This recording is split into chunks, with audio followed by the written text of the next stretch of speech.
Change your thoughts, change your life. Living the wisdom of the Tao. Well, that's what we're going to do today, ladies and gentlemen. Reading from Dr. Wayne Dyer's Change Your Thoughts, Change Your Life. And today we are on the 22nd verse of the Tao Te Ching. Wayne Dyer titles his chapter here, Living with Flexibility.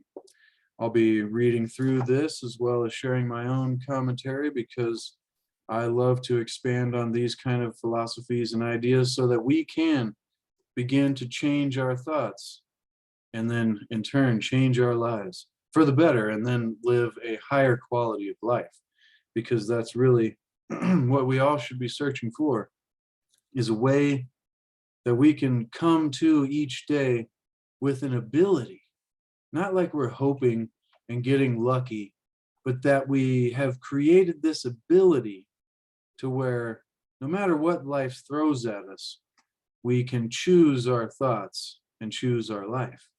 Now, I appreciate everybody being here. Let's get right into this. The 22nd verse of the Tao Te Ching. The flexible are preserved, unbroken. The bent become straight. The empty are filled. The exhausted become renewed. The poor are enriched. The rich are confounded. Therefore, the sage embraces the one. Because he doesn't display himself, people can see his light. Because he has nothing to prove, people can trust his words.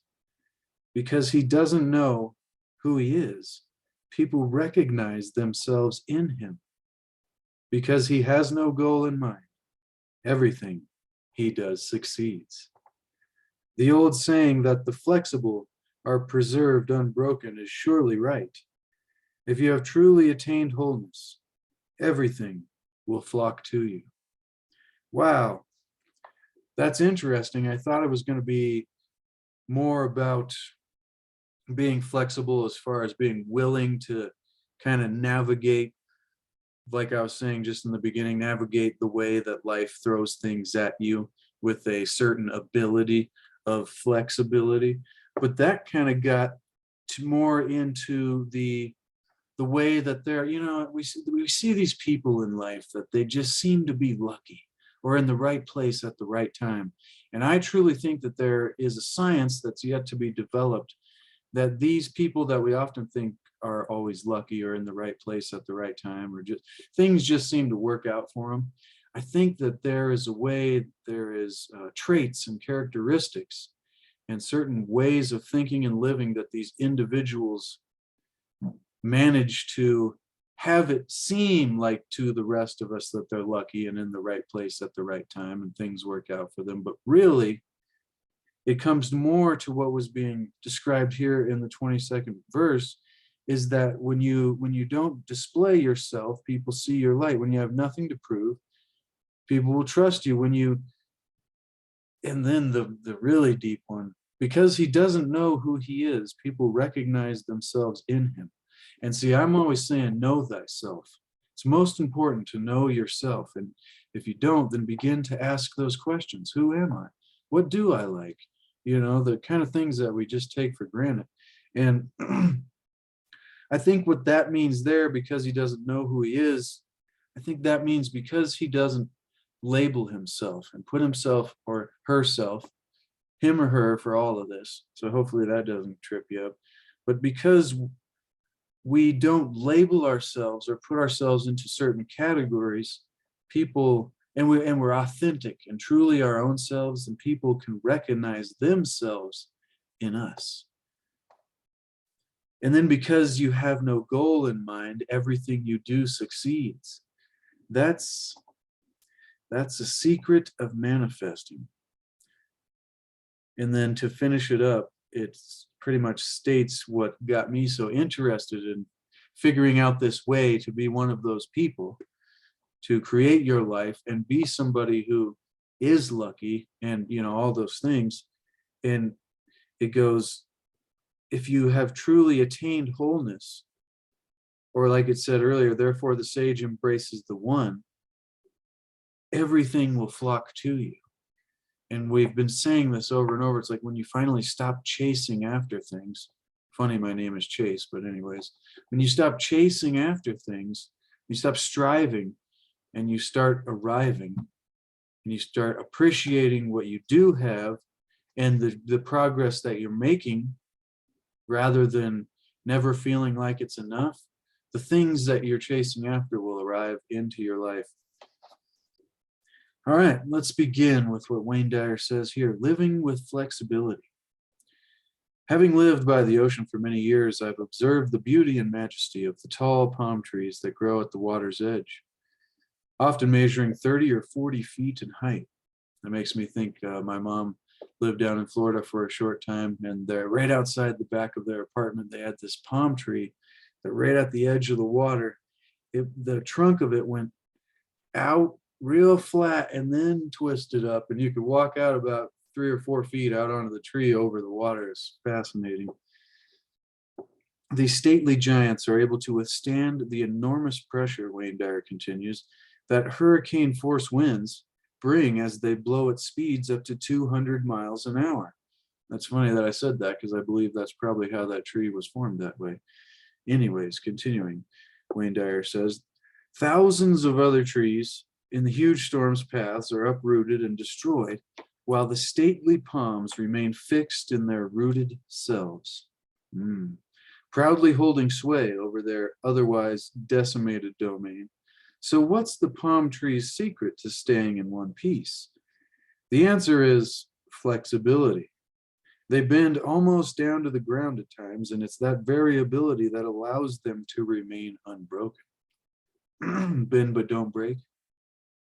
In this 22nd verse of the Tao Te Ching, Lao Tzu invites you and me and every one of us, ladies and gentlemen, to embrace a similar quality of elasticity. Begin to sense the oneness that is the Tao, supplying your resiliency and grounding, helping you withstand the storms of your life as plainly as the supple palm tree. When destructive energy comes along, allow yourself to resist brokenness by bending. Look for times you can make the choice to weather a storm, metaphorically, in your life. I just added that bit. By allowing it to blow through without resistance. By not fighting, but instead relaxing and going with all that confronts you. You enter the Tao time. Fascinating. And that makes me think of a story one time I heard about, I don't know if it was bison and cows or, something like that. And one of them, when they see a storm coming in the distance, they run away and they end up being in the storm longer because the storm, is going the same way they're going. And then the other group is smarter. It sees the storm and goes head on into it. So it goes straight through the storm and, less storm time. It made me think of that, having the resistance and weathering the storm and, having the wherewithal that you're willing to take it. Give me your best shot, pal. I can take it. Jack Burton. That's a good scene. All right, so this verse implies, Wayne Dyer continues, an added benefit of wholeness, which attracts everything to you. That is, if you want abundance, knowledge, health, love, and all the attributes that personify the Tao, and I mean, who doesn't? You need to be receptive to them. Lao Tzu instructs that you must be empty in order to become filled. And that's a key teaching, ladies and gentlemen. For attachments keep you so restricted that nothing can enter your already filled self. Begin being empty in this sense means not being full of beliefs, possessions, or ego-driven ideas, but rather remaining open to all possibilities. This is in keeping with the nameless Tao. It doesn't restrict itself to a particular point of view or singular way of doing things. It animates all. Similarly, the flexible person is open to all possibilities. There's nothing for him or her to prove because the Tao, not ego, is in charge.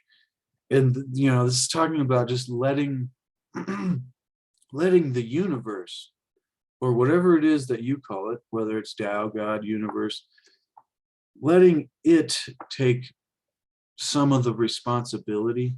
That doesn't mean that you don't take responsibility for your life, but that means that the flexible person is open to all possibilities. And then there's, it's kind of a letting go. There's nothing for us to prove, because it's not us who is really in charge. See, that's kind of a paradox in its own, because we do have to be in charge of our lives and leading, but we don't need to be so, punishing to ourselves. And that's our ego that breaks us down and tries to tell us we're not doing it good enough, and all the the thoughts that we struggle with. That's why we're trying to change our thoughts and change our life and understand these kind of things. Awareness of the Tao nurtures flexibility, Wayne Dyer continues, and removing your rigidity creates an atmosphere of trust. When you live from the perspective of being able to say, I don't know for certain, but I'm willing to listen, you become a person whom others can identify with. Why? Because your flexibility lets them see that their point of view is welcome. By being open to all possibilities, everyone who encounters you feels their ideas are valuable, and there's no need for conflict. As you connect more and more to your Tao nature, you begin noticing that this principle is perpetually present, available in every moment. That's a deep one to ponder on right there. And how, as you work on this more and more, and understanding the nature of reality and the way that the Tao or the universe or source or spirit, or the way that the force works, you can begin to interact. This is what I was talking about in the beginning. You create this kind of ability that you have when you go out in life, in the world, and you're able to play the game better. It's like you have had some practice. I don't know. I'm tangenting again, sorry. If you're getting value, smash the like button, consider subscribing, and leave me a comment and let me know what you think. I appreciate any feedback. Now, in other words, the Tao isn't trying to get someplace other than where it is. It has no goals, no desire, no judgments. It flows everywhere because it is the energy of creation. To be in harmony with the Tao is to be free of goals, immersed in all that you're doing without concern about the outcome. And that's one of the keys to manifesting there, ladies and gentlemen. Just noticing in each moment and allowing yourself to flow with the creative source that's energizing everything and everyone in the universe. And when you live in this way, failure becomes an impossibility. How can you fail at being yourself and trusting completely in the wisdom of the source of everything? That is a fantastically powerful saying. I need to start having a highlighter over here. I was going to say a Sharpie. That would be. I need a highlighter though, because when you live in this way and you allow yourself to flow with the creative source that's energizing everything and everyone, failure becomes an impossibility. Because how can you fail at being yourself while trusting completely in the wisdom of that source that is doing everything? And that's that paradox of, it's not you have responsibility, but you're also trusting in the wisdom of the universe to be doing exactly what it's doing, and you're interacting with it. And if you have studied and learned and increased your ability, whatever we would call that ability, you can interact with it in ways that are more appropriate for however you want to live your own life. And so that's the best. How can you fail at being yourself when you trust in the wisdom of the source? With failure removed from your life, you understand what Lao Tzu means when he says that everything he does succeeds. Following are the messages from Lao Tzu as he wrote out this 22nd verse of the Tao Te Ching 2.5 millennia ago. And that's something that continually blows my mind, is this wisdom is so timeless. It comes from 2,500 years ago. Number one, change the way you see the storms of your life. Work at removing ego as the dominant influence over you. Release the need for the attention of others and witness how people become drawn to you naturally. Let go of having to win an argument and being right by changing the atmosphere with a statement such as, "You're very likely correct. Thanks for giving me a new perspective." He had a funny one in one of his talks. He goes, about that 4 words will change your life. And you just go, "Oh, you're right about that." Whether it's 5 or whatever, but you're right about that.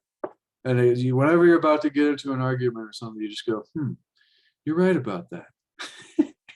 Even if you don't mean it, it stops the argument from happening. Thanks for giving me a new perspective. This kind of proclamation gives everyone permission to relax their rigidity because you have no need to prove yourself or make others wrong. And that's one of the great teachings too. It's like, do I want to win the argument or do I want peace? And so often we really just want peace. We don't want to win. But for some reason, our ego wants us to win, and then we fight and find that we never found peace in that direction. Now, if you change the way you think, the life you're living will change. So be willing to say, "I don't know," or "I'm uncertain as to why I even did what I did." And that's fine. As Lao Tzu reminds you, when you suspend your pomposity, your pompousness, and rigidity, others recognize themselves in your flexible nature and they'll trust you. Imagine yourself as a tall, stately palm tree. This is number 2. Be an organism without goals and objectives. Instead, stand strong and successful, capable of adjusting to the forces of nature. Be willing to adapt to whatever may come your way by initially allowing yourself to experience that energy, much like the bending tree in hurricane force winds. When criticism comes, listen. When powerful forces push you in any direction, bow rather than fight. Lean rather than break, and allow yourself to be free from a rigid set of rules. In so doing, you'll be preserved and unbroken, ladies and gentlemen. Keep an inner vision of the wind, symbolizing difficult situations as you affirm, "I have no rigidity within me. I can bend to any wind and remain unbroken. I will use the strength of the wind to make me even stronger and better preserved." This simple teaching is so pleasant that you'll wonder why you didn't realize it before. And I'm telling you, ladies and gentlemen, that when I first started learning a lot of this stuff, that is the thought that I had so much all the time. I'm like, why? I still today, the more that I learn, the more that I learn that I need to learn, but the more that I learn, it's like, why wasn't this all elementary school stuff? It's like, okay, I didn't need to learn how to read and write and things, but we also should have had some kind of, maybe you just don't get this stuff till you're a little older in life, but this should have been basic training. So the simple teaching is so pleasant. Once again, you'll wonder why you didn't realize it before. In the Tao time, acknowledge the storm and then allow it to be felt in your body. And remember, the storm is in quotes. So we're talking about like the things that come at us in life that we could metaphor as storms, like troubles and, struggles, any one of those things. And then allow it to be felt in your body. Observe it without judgment. Even when you make bad decisions, don't, learn from it and realize that you were not supposed to make a bad decision, but don't, metaphorically mentally beat yourself to death because you made a bad decision. It's like, I think we spend too much time really getting down on ourselves when we need to understand that we are just learning and growing, no matter how, how skilled and how smart or whatever, how great we want to think we are. We're all students and we're all teachers. And it's important to remember that and observe these things that come at us in our life without judgment.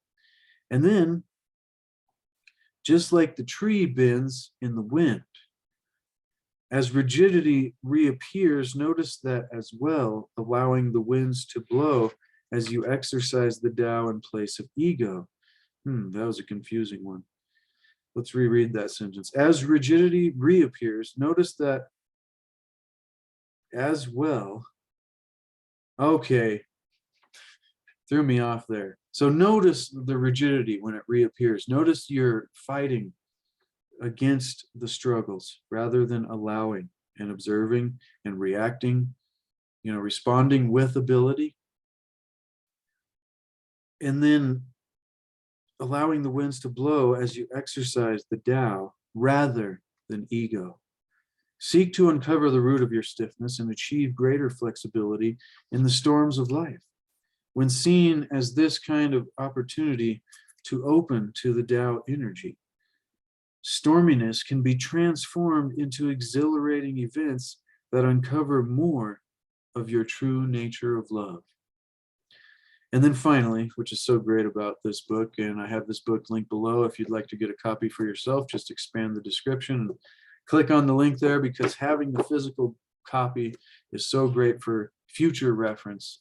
And it's I don't know, to me, I love audiobooks, but I love real books 10 times as much. And there's something about it. Now, the other reason you should get the book is because at the end of each of these chapters, he gives us a practical way that we can apply these higher, more lofty ideas, and we can take them and apply them practically into our life. And so do the Tao now.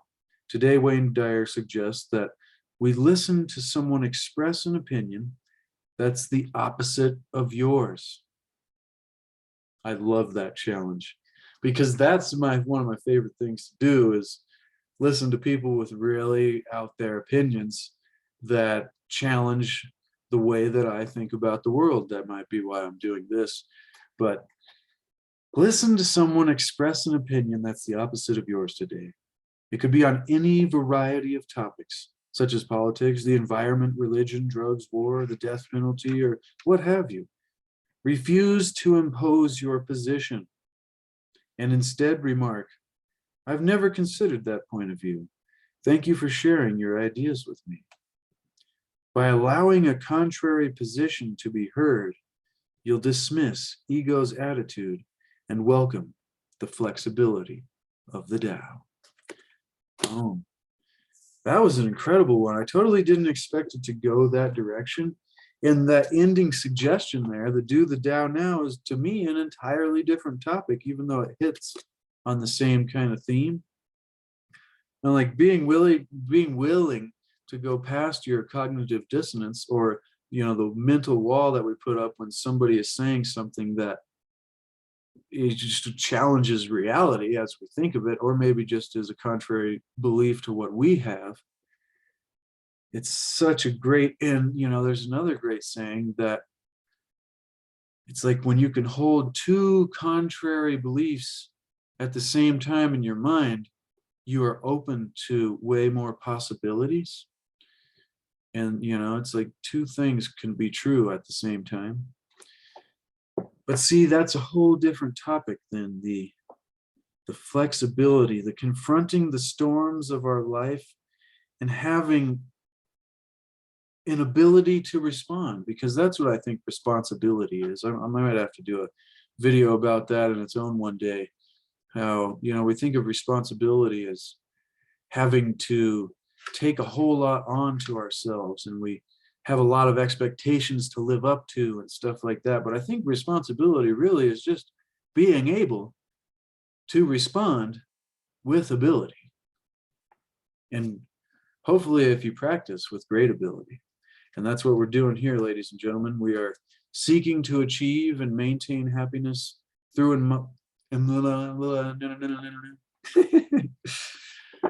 happiness through enlightenment, ladies and gentlemen. And what that means is we're trying to be able to enjoy life more through understanding our mind and reality more, having a greater awareness, and then being immersed in and surrounded by peace as much as we possibly can for ourselves, because I think that's one of the definitions of enlightenment, is being immersed in and surrounded by peace.